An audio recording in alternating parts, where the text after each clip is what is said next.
呢度咧就係翁布拉康，又係西藏第一個宮殿啊，皇帝住嘅地方。咁呢度咧係一個轉經道，我哋再睇下先。嗱，全部咧喺度轉，呢成個係轉經道嚟啊！一路係咁轉，係咁樣轉埋去。OK， 順住係咁樣轉啊！因為以前嗰啲人咧冇文化，唔識背嗰啲經文啊嘛，咁所以佢咧就係整咗呢啲經咁樣去轉咧，即係轉一次，即係表示咧佢係讀咗一次咯嚇。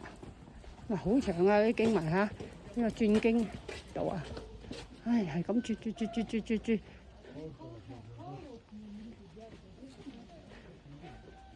轉到未？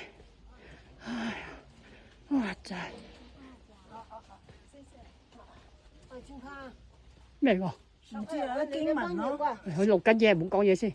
好，而家我哋咧又轉翻去啦嚇。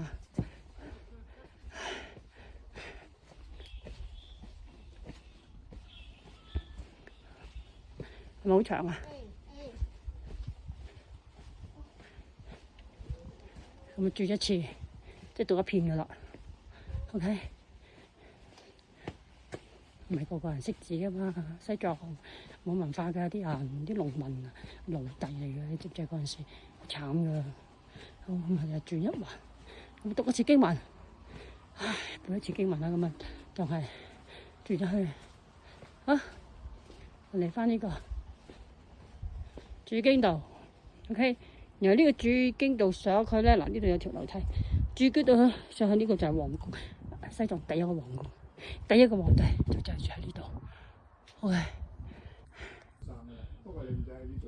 呢度咧就係布達拉康 ，OK。布達拉康呢個咧係西藏第一個皇宮，呢度上去啊，就係個皇宮，第一個皇宮，所以都好舊噶啦。好細嘅啫，嚇 ，OK， 呢度上去嘅就係 OK。